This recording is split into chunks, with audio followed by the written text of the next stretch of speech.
Alright, what's up, y'all? So, when I was recording the video for What If King Crisis was in Naruto, I wanted to make a video that gave y'all an explanation on what the fuck visle energy is. So yes, I have notes.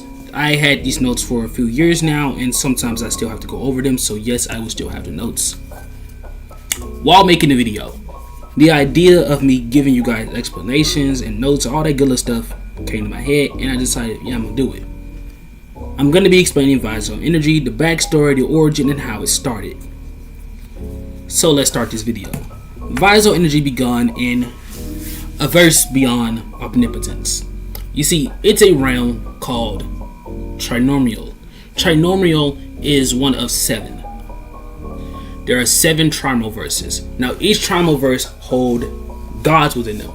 Now these gods can be pretty much any god. Some are from legit religions, such as Zeus, Poseidon, Odin, the Norse and the Olympian gods, also Roman gods, because Olympian and Roman are literally the same people, but we're not going to get into that. They already exist, and those compose of the 2 trimal verses. But there's a verse above trimal verse. That is a verse called the Zero Spear. Now the Zero Spear was thought to hold nothing. No life, nothing living, no one there. But literally, even the gods themselves knew there was life there. They were called the supreme gods. The gods above the gods, above the gods, above the gods. They had the power to completely do whatever it is they want. They had the power to control entire Tramiverses, which is above damn nearly everything we've ever seen. A Tramiverse is equivalent to Outerversal. One Tramiverse is above Outerversal. These beings have more power than the Outerversal, than any person who's Outerversal. Anybody who's Outerversal, one member, the weakest member of the weakest person can destroy them. Alright, they can completely smash anybody. One above all, smash. Ano, smash. Rimuru, smashed. But obviously, it isn't going to start like this. So here's where visle energy comes from. This realm was born from it. Visle energy's source is unknown. King Crisis. It comes from absolute nowhere. And let's see these what everyone thought. You see, millennia ago, there lived a god. He was the most powerful being to ever exist. He was the god of existence and non-existence. Everything that's ever been and everything that isn't, nothingness and everything is his to control. He is the god of absolutely everything and nothing all at the same time.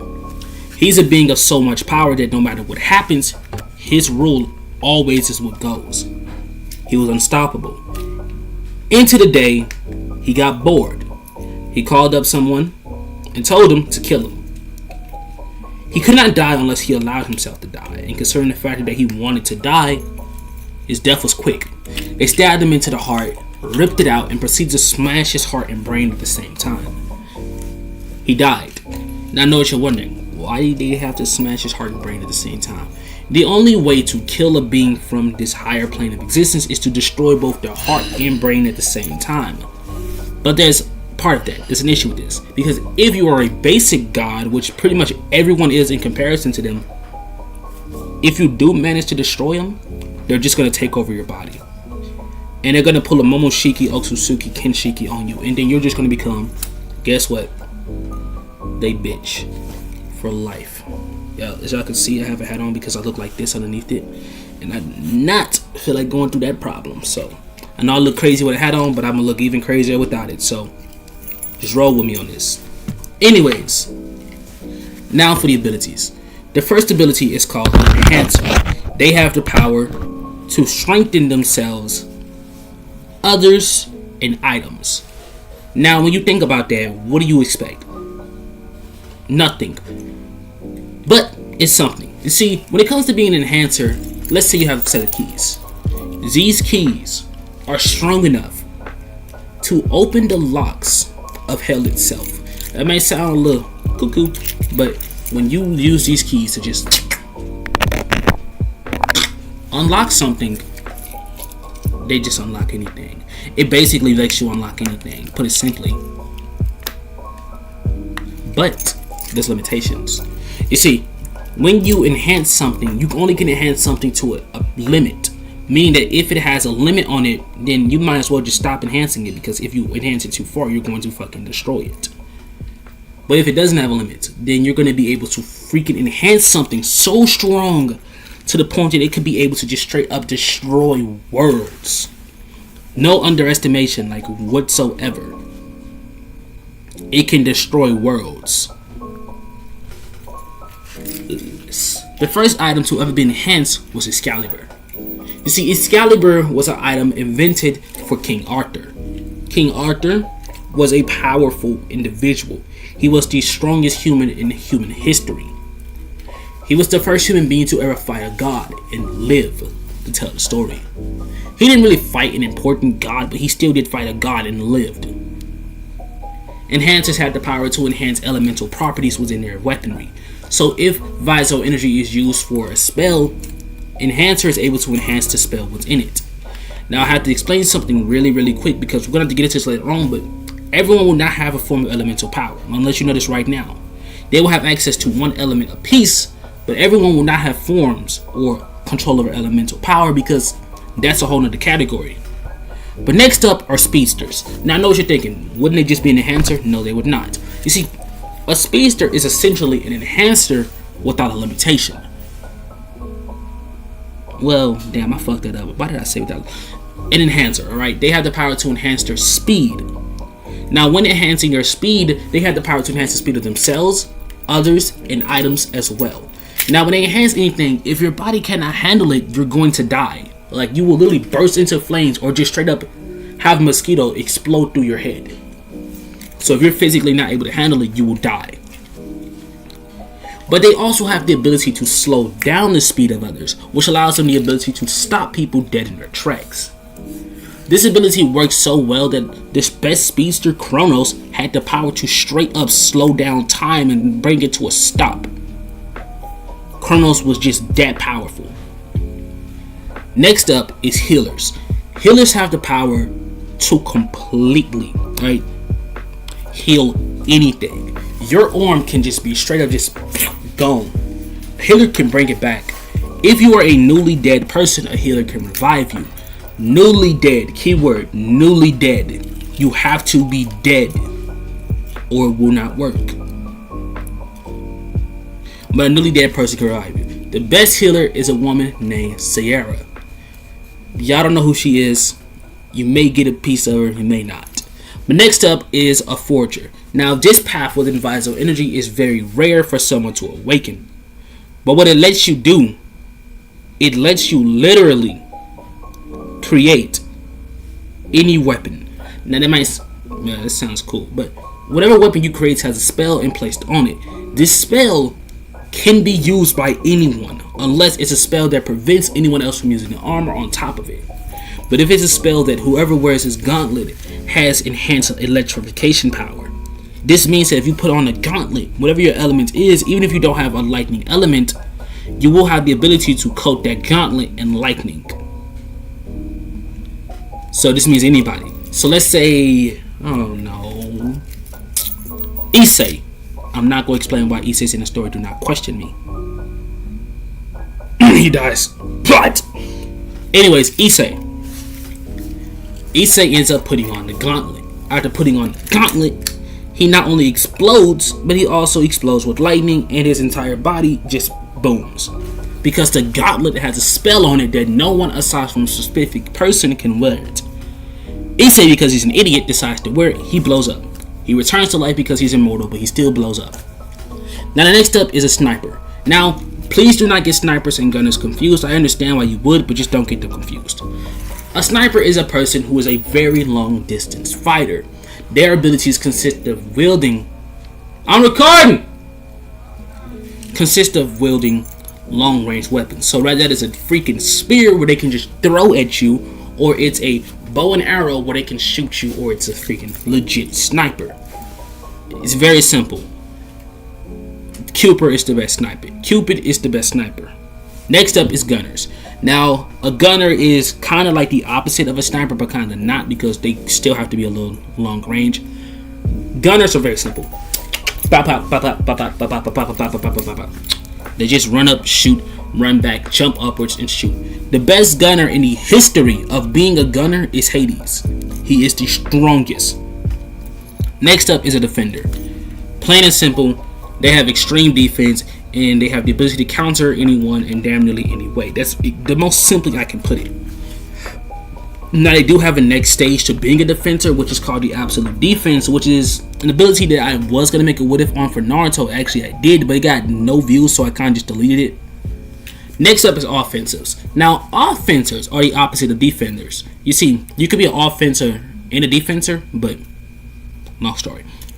But an offensive have the ability to completely be aware of fighting style with any item he picks up. Now the issue is, once you pick up one item, you cannot hold another item at the same time. It has to be the exact same weapon, or you forget how to use the other weapon. Now there are some people who this issue doesn't work on, like Poseidon, who is indeed a offenser and a defender, and he's a I'll explain that later, but elemental. Anyways, though, he has the ability to do that with his trident. Put it simply, anything you pick up, you'll know how to fight with. Your physical strength is enhanced to an insane degree, and you're one of the few people whose physical strength is actually able to keep up with an enhancer. In case you're wondering, Hercules is the best enhancer. Let me see how I live without. Oh, hell no. You didn't see nothing. But next up is summoners. Now, summoners has a few subcategories to it, but I will get into that later on. A summoner basically has the ability to summon anything to fight for them, but it has to be living, or it has to exist. If it does not exist, they cannot summon it. But y'all, they're part of the Tromniverse. Alright? They're above the Tromniverse. Tromniverse consists of quadrillions of multiverses, omniverses. Like, Tromniverses consist of damn nearly everything in fiction history. No matter what it is, hell, even a little bit of non-fiction. Everything exists in it. Like, everything. And these lists split up as 7 little universes. Everything exists, and they can be destroyed just like that. A guy gets mad, you're gone. You're just done for. Mind you, some of these Tromniverses have multiple religions, gods living in them and running things together. Alright? But, put it simply, a summoner can just summon people, objects, or nature itself to fight for them. But next up is a connector. They are trash. Put it simply, they have the ability to establish strong connections to pretty much anything. Now that is legit trash, right? It's ass. But its subcategory is not. So now we've entered the stage of subcategories. Lord, let me pick up this phone. The first subcategory is a subcategory to a summoner. They are necromancer. They have the ability to summon, revive, and control the dead, but they also have the ability to absorb the dead and become stronger and stronger and stronger and gain access to all the powers of the dead. In case you guys are wondering, Mahiko, the God Slayer, is a necromancer. A little bit. See, what happens is when he kills a god, he absorbs all of his power, which is a quality of a necromancer, which is why he's classified as a necromancer. I'm fucking ugly. But that's simple. The next subcategory is an elemental. An elemental is a subcategory to a connector because they have the ability to establish a strong connection to themselves and the elements. Now, depending on which 2 elements or 3 elements they feel is the best elements will depend on their connection. Some have the ability to control earth, fire, and lightning. Some people have the ability to control time, space, and reality. Yeah, it gets fucking crazy. Next up is a bomber.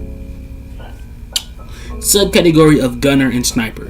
A bomber is a person who straight up, I'm not BSing, straight up has the power to conjure up any type of bomb there is. And these bombs are all infused with visile energy, so do not think for even a second that they are weak bombs. No. No, sir. These bombs can destroy multiverses. And it could be just a regular grenade that he found on the street. Infuse it with his own visile energy, and it can blow up the planet if he drops it. Yeah, don't underestimate them. But next up are beastmen. Now, beastmen are also a subcategory of connectors. They have the power to establish connections with themselves and animals.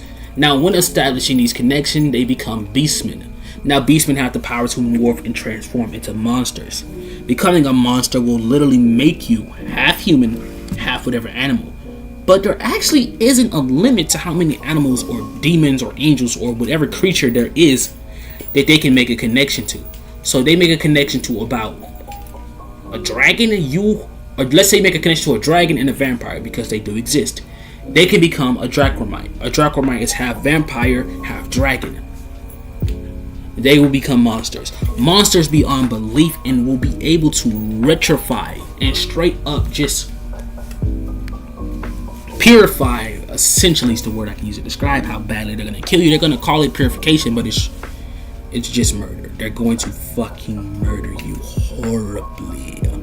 And there's no way around it. I look white as hell on this camera. Damn, I look so fucking white. Fuck it. The next up is technos. Now, a techno is actually a subcategory of a forger, believe it or not.